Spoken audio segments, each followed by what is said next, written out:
Yo, what's going on, guys? It's Dylan, and I'm back again with another comic book review. And today, I want to talk about Loki, issue 3.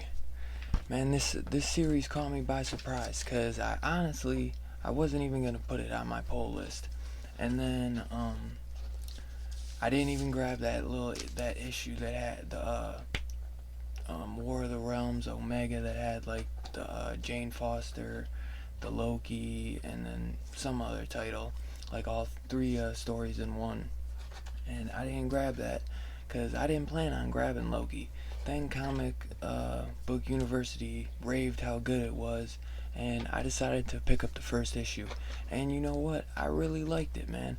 And it's a really goofy take on Loki, but being a big fan of Tom Hiddleston as Loki in the MCU, I got suckered into this one, and I like the story. I think it's an enjoyable story.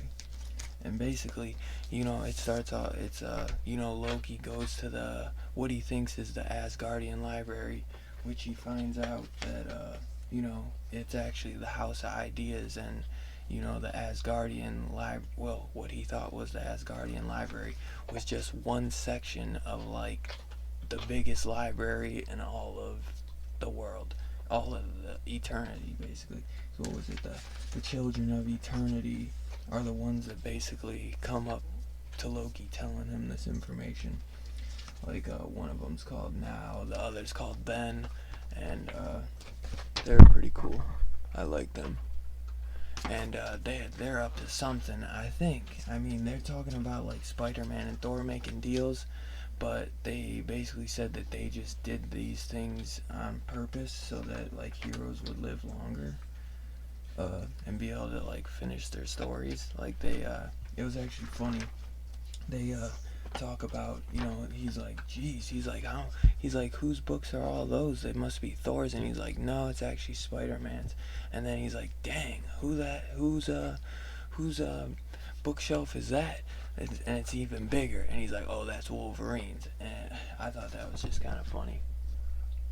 Like, it's a huge bookcase for Wolverine and Spider-Man, because they just have so many stories that have been written over the years. And this was fun. I mean, not a lot to really talk about, but he ends up like signing his name over to the Children of Eternity so that he can have more stories be told, and he'll get to live longer, or something. I was kind of picking up on, but in a way, I kind of think it's really maybe just Nightmare screwing with him, but I could be totally wrong on that. I just read it, so I really am kind of just like thinking and projecting a bunch of stuff that, ideas where it could go.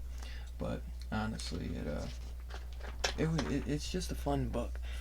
Loki is a hero. Like, it's a fun little quirky book.